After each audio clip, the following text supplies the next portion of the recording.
It's Breaking the News with Des Clark.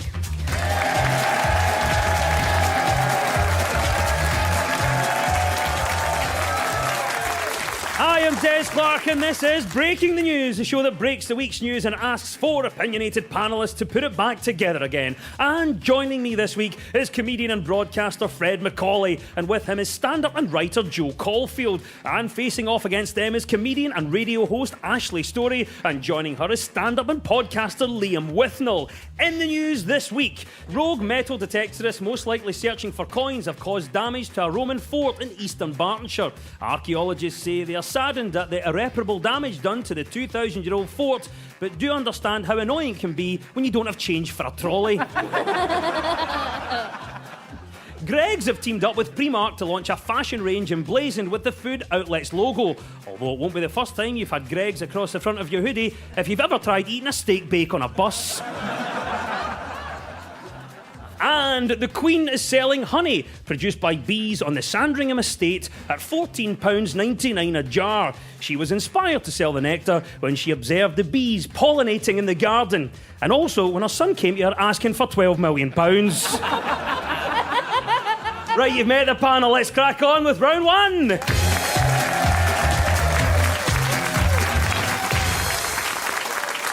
And this is the Broken News round, where our teams have to guess two major stories of the week that have been mashed together into one single news headline. So, Fred and Joe, can you tell me our first story, please?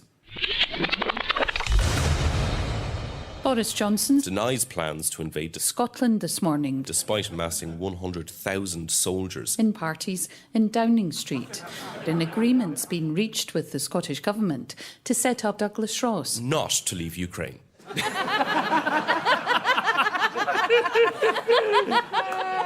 But what exactly was happening in there, Joe? Any ideas? That is Russia, Ukraine, the war with Ukraine. Yes, this week it's been all about the tension between Russia and Ukraine.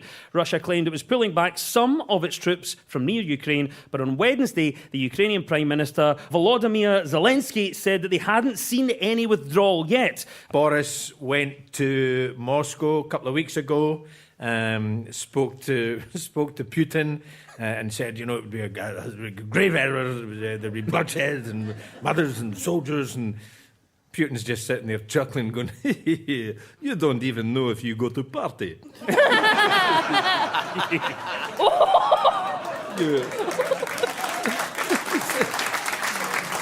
If I was Putin, I would play the long game. It's still winter.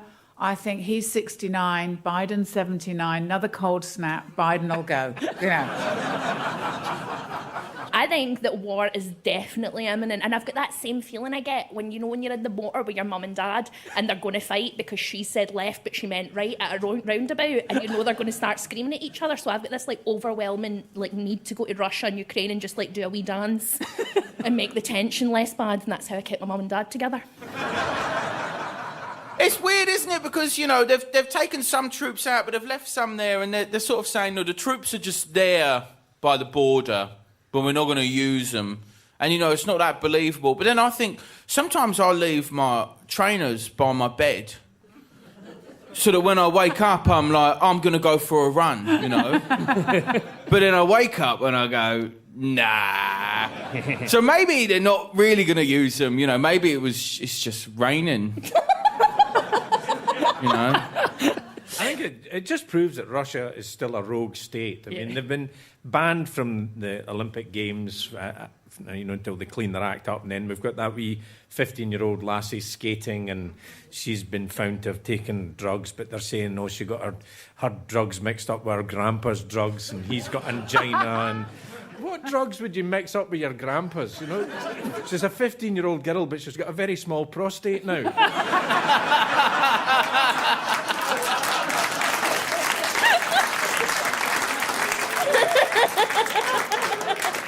Joe Caulfield, here you are, there, in the negotiation room. What diplomatic tools would you use to de-escalate this situation? Easy, M&S hamper, lovely, Oh, yeah. and John Lewis vouchers.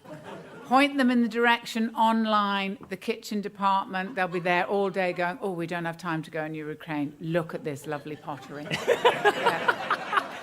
Just a couple of induction pans and you're there. That's it. That's not bad. I like this. Ashley, what would you do? What diplomatic tools would you employ to de-escalate the Ukraine-Russia situation? Have you ever seen Everybody Loves Raymond? Yeah. They remade that in Russia. There's an amazing documentary about it where they tried to remake it in Russia. The Russian director they hired to film the remake of Everybody Loves Raymond goes, "Oh, do you want to see what I used to do before I was director?" And do you know what he used to do? No. Do you remember in the Royal Mile there was that guy who used to stand with a full boiler suit of horns going... Yes. That's the guy who directs Everybody Loves Raymond. Tell the Ukrainians that fact, it'll blow their mind.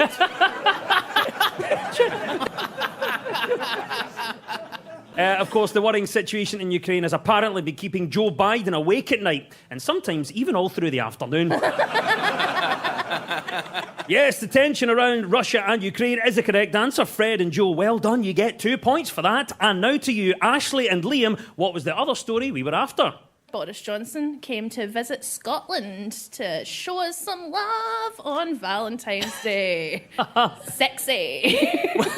Is the right answer. Well done. Yes, Prime Minister Boris Johnson visited Scotland on Monday as part of his Levelling Up tour of the UK. During his visit, the UK and Scottish governments announced 2 green free ports that will be set up in Scotland. The Prime Minister also commented on Scottish independence, saying it's just not going to happen. Liam, what do you think? Boris Johnson comes to Scotland. Do you think he had an impact on his visit? Yeah. Scottish people love Boris, okay? And I know that might not fit your lamestream media narrative, Des, but go out onto the streets of Glasgow and ask people what they think of Boris, and I think you'll be surprised by the response, actually. Boris is as popular as ever up here, I think you'll find. That's... See? See? Do you hear the people sing? You what? He's starting a movement here. Wow. Fred, what do you make of this then? Boris was up this week. Do you think his visit had an impact? I didn't follow. I was away, and I've only picked up bits and pieces. I gather he was in Fife, and he said that he might bring forward his plan for free ports. And a Limekilns resident said, "Fine, I'll have mine with lemon."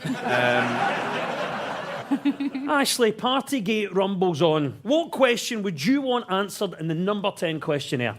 The thing I don't get, and the thing I'd like to know the answer to, is we keep getting these wee snippets of like, oh, he's in the background of a Zoom meeting, or oh, it's a selfie taken. But I had to fully watch from 2 angles Matt Hancock having the worst winch at a workplace ever in my entire life. And I have felt quite ill since then. And I don't know why there's not more CCTV of all these parties happening, because it's definitely there. We saw Matt Hancock winching that woman. It's there.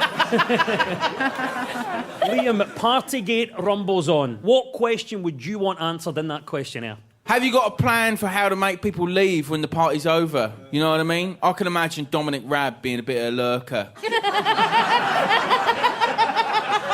Everyone's gone home. He's like, oh, let's play Nintendo Switch. You're like, no, mate, the party's done. Get out of here, take the crisps. But also thinking about, they were having all these parties when, you know, a lot of us were suffering because family members, you know, had organised Zoom calls that we didn't want to attend. I mean, it's a long time since I was a student, but we used to have a questionnaire after a party. 5 questions. Did you bring the good beers home? Who was that bloke that took his clothes off? Did you pool? How did I get home? Should I resign?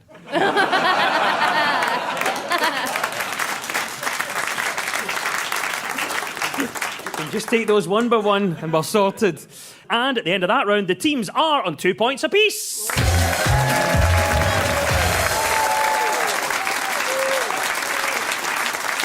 Now, so much of our news is about public opinion, and this week we spoke to actor and star of Taggart, Colin McCready, and journalist Claire Johnston. So, Ashley and Liam, what story do you think Claire is on about here?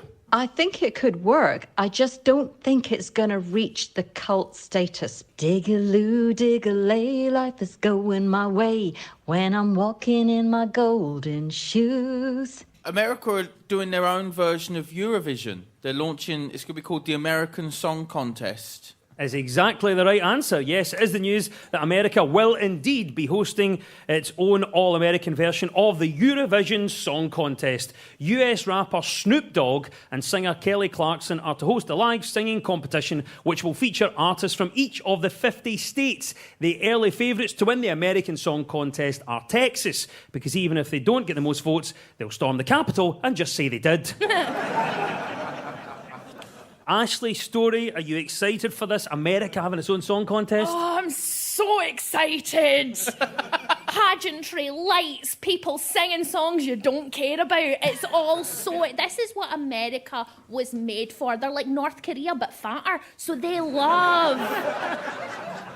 big shows, big pageants, and I can't wait because we in Scotland we only see like the West Coast and the East Coast. We see New York, we see LA. We don't see in the middle, and I can't wait to have some banjo. Ashley is buzzing for this. Fred, what about this? We've had the Eurovision, now America's got its own version, its own song contest. Are you pleased to see this? What we're about to see now, Des, is the generation gap between Ashley and I. Because sometimes you just have to say, I don't care.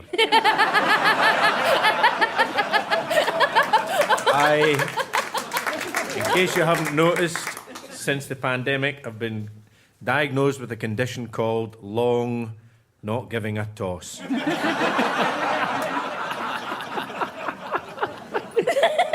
All we can tell the Americans is that one Saturday in the year, the TV's going to be even worse than normal.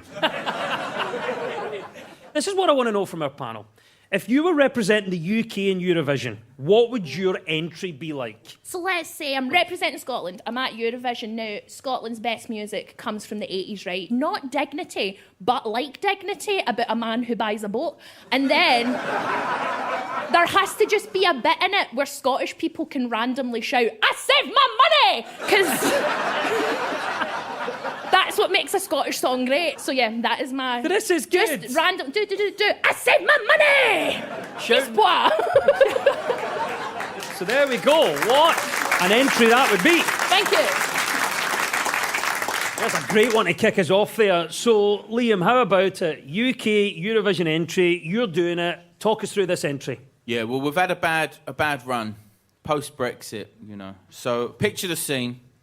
Dry ice, me on a stool, topless, and I sing the first verse of a song that you'll know in a second, and then I hit the chorus, and a giant EU flag unfurls from behind me. Yes. And I sing, whatever I said, whatever I didn't mean it. I just want you back for good.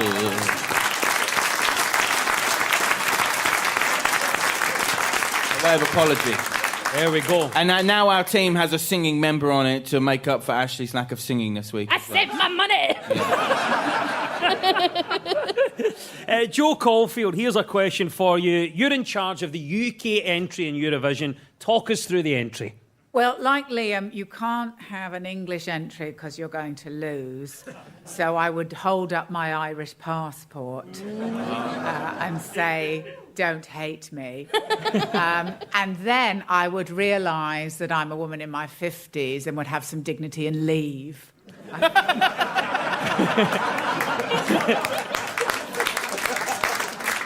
What I would say is don't say dignity too loud because Ashley will start shouting again. And there we have it. The new American Song Contest is the correct answer. 2 points goes to Ashley and Liam. So, Fred and Joe, what do you think Colin is talking about here? I think this is an absolutely lovely, heartwarming story, and I was lucky enough to be encouraged by my primary head teacher, since met him and thanked him for encouraging me to become an actor. The person in question managed to write a novel during lockdown, whereas I only managed to have maybe 3 or 4 takeaways a week.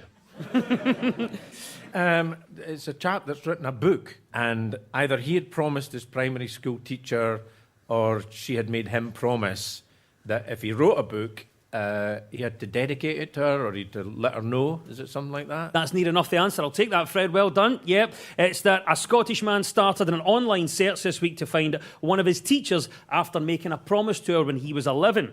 Kenny Boyle promised his former teacher that if he ever wrote a book, he would give her a copy, and now 26 years later, he plans to do just that. Sources say that Mrs. McGlennon contacted Kenny through email and plans to meet him just as soon as he wires the advance for her book to her bank account in Nigeria.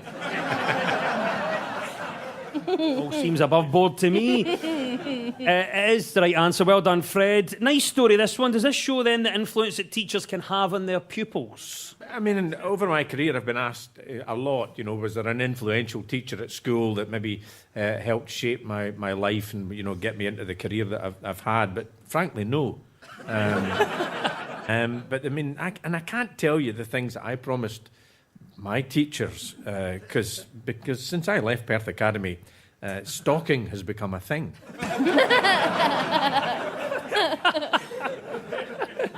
I think it's a ruse. I think she's a con artist. And it's just the long game. I think every pupil she's ever had, she's looked at their skill. Oh, you're good at woodwork. If you ever make a chest of drawers, look me up. And her house is just packed with years' worth of freebies that she had nothing to do with. And it's absolute scam artist. Everyone's going, oh, it's such a heartwarming story. You're puppets.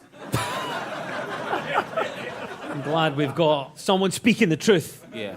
I feel bad because you've all been mean about teachers, and I think they do a really good job. You know, teachers are great and they really help if they're nice. And there's like a teacher in here who's like, yay! Thank you! But I mean, they don't get a lot of support, they don't get a lot of help, and, you know, they shape the children's minds. And, you know, that wee guy wrote a book because that teacher was nice to him that one time, and that's a sweet story, and we should all be happy about it and stop being such curmudgeons. Boo!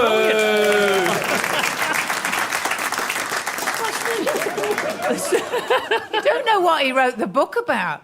I know, it could be terrifying. It could be It could be the terrifying. weirdest thing in the world, and then we're all sat there, she gets her book, and it's like, and then I wore her skin. I've got the title of the book, if that helps. The book is actually called The Tick and the Talk of the Crocodile Clock. The tick and the talk, coincidentally, is what my uncle calls TikTok. So we've got a promise here that was kept for 26 years. Joe, how important is it that we keep a promise? Last time I made a promise, I was at a nice party, and then it was like, oh, I have to promise to love, honour, obey, and I was like, oh. I was having a good time, and now suddenly I'm trapped, you know, married to a man from Aberdeen. But, I mean, Scotland is the only place in the world where a promise can be a threat. Yeah. Yes. And that's a promise. Great observation. Ashley, what do you make about this? So we've got a promise between two people that was kept for 26 years. How important, Ashley, is it for you to keep a promise? I try not to make promises because I think it is a dangerous road to tread. My granddad made me promise that after he died, we'd sprinkle his ashes on Butte next to my nana. No, I just kind of chucked him in behind the Waverley and thought he'd get there eventually.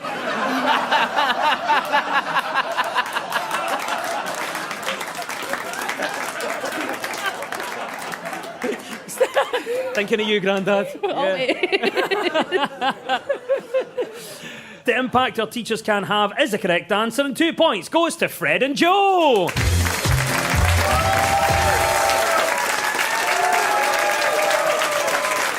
You're tuned to Breaking the News on BBC Radio Scotland with me, Des Clark. Now, this round is all about who's in the news, so I will play you a clip of a mystery person. All you have to do is tell me who it is. So, Fred and Joe, you're up first this time. Who is this? I have to accept, and I take all the consequences of my decision, and I'll probably not be able to play a lot of tournaments.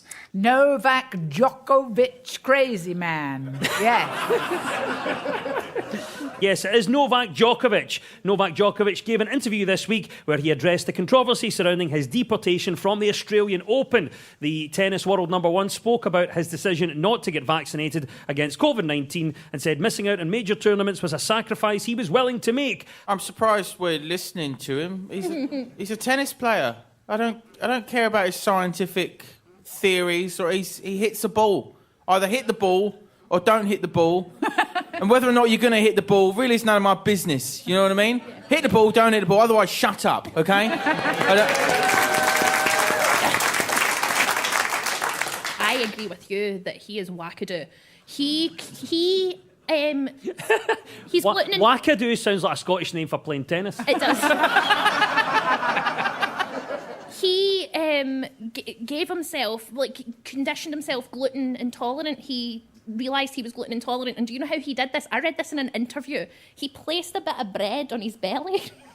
Not in his belly, on his belly. And then went, my arm feels weaker.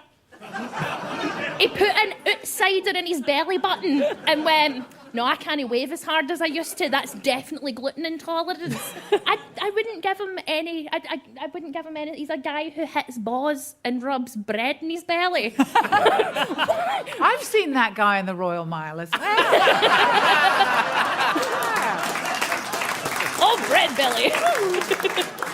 Novak Djokovic is still the number one male tennis player in the world. But what do you think you could be number one at? Joe? Freaking out my husband, very simply. I just go into the room where he is and I look at him, and if you look at them, they get worried. Right? It's like if you look at a dog, they look back at you to go, oh, what does she want? And then I don't say anything, and then he'll look back at me, and I just keep looking at him, and I don't say anything, but I'm neither smiling nor cross, so he's very worried. And then I just say, so, do you notice anything different about me? Watch him panic. Brilliant. Evil genius right there. Fred, Novak Djokovic, number one male tennis player in the world. But what do you think you could be number one at? What could I be number one at? In the world? In the world. Is it the whole world? The whole world. Is there a judging panel? Well, I don't know if there'd be some... Wait, I don't know. Well, okay, all right.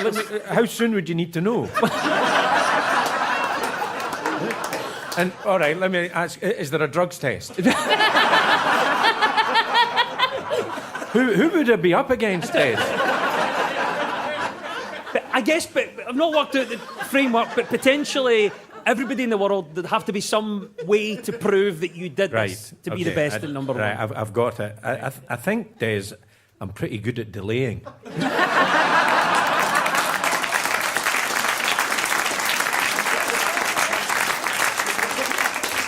Undisputed champion Fred Macaulay.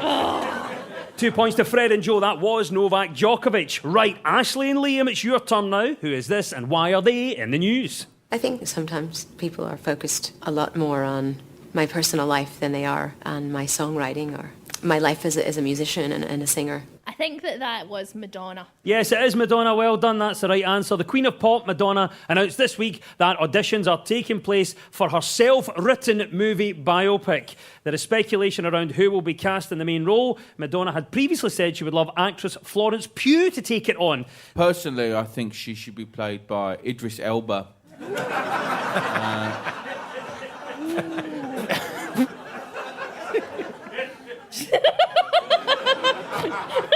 We'd all like to choose who gets to play us. You know what I mean? It's not realistic. You got to think what other people. I get told all the time. I get comments on TikTok regularly that I look like Brendan Fraser, right? Which at first I took as a big, Brendan Fraser in The Mummy, abs, sexy, and then I saw a picture of Brendan Fraser recently, and I went, "Oh no, that's what people mean." Idris Elba in a cone bra. Yes. Yes, please, and thank you in advance. The film is happening, Joe. The Madonna biopic. Is it something you'd watch? Do you think we're ready for this? Of course, I'll be there drinking Southern Comfort and lemonade, dancing, singing. It's 1984. I'm in my happiest time. The sadness, of course, is that Madonna, she's like a friend that you meet up with again, 30 years later and go, oh, you're awful now. She's so peculiar. Well, but I will watch. Yeah. Well, yeah, there's almost that curiosity factor in it. Fred, the Madonna biopic is happening. She's making it. She is the driving force here. Do you think you'll watch this? Doubtful, to be honest, although... You're busy watching Eurovision. No. So Madonna's got her biopic coming out, but what would your biopic be called and why? It would be called She Came, She Saw, She Criticised. And I would be played by Scarlett Johansson. Ooh. If she does herself up a bit and makes an effort, obviously. Yes, what a success Madonna is. She's had 50 number ones, which goes to show you really shouldn't have a glass of water before bed at that age. I'm so sorry, and she is very litigious, so it's been nice knowing you. Yes, well done. Madonna is the right answer, and 2 points goes to Ashley and Liam.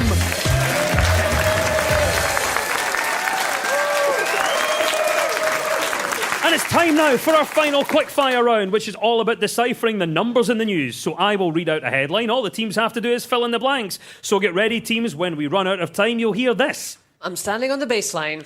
There you go. That is Kay Adams ready to fill in for Novak Djokovic at Wimbledon.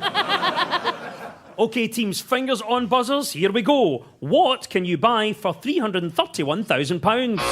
Ashley. A lordship. What can you buy for £331,000?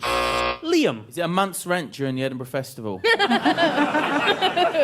Won't even touch the sides, big man.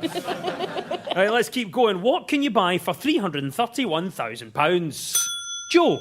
331,000 things from Poundland.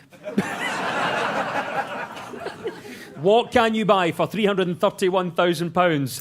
Fred. A trip to space. That is the right answer. More specifically, for £331,000, you can buy a ticket on Richard Branson's Virgin Galactic space flight. Yep. And the good news is that it's a return. Thankfully. I'm standing on the baseline. Oh, there we go. That is our Claxon. Kay has Adams. It's all over. And at the end of the quiz, our winners this week are Fred Macaulay and Joe Caulfield. So close. Commiserations to Ashley Storey and Liam Withnell. And we'll leave you with the breaking the news. Breaking news just in. A California man has been charged after he allegedly tried to open the door during an American Airlines flight. The incident took place with the plane cruising at 38,000 feet, by which time staff felt it was far too late to let the guy in.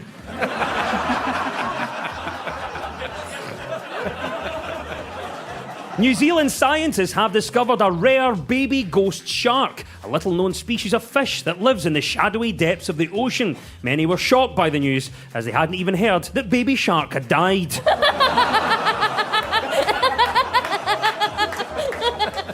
And the Queen has ceremonially cut a cake to mark her Platinum Jubilee, which now technically means that Colin the Caterpillar has been knighted. The news is broken. I've been Des Clark. Goodbye!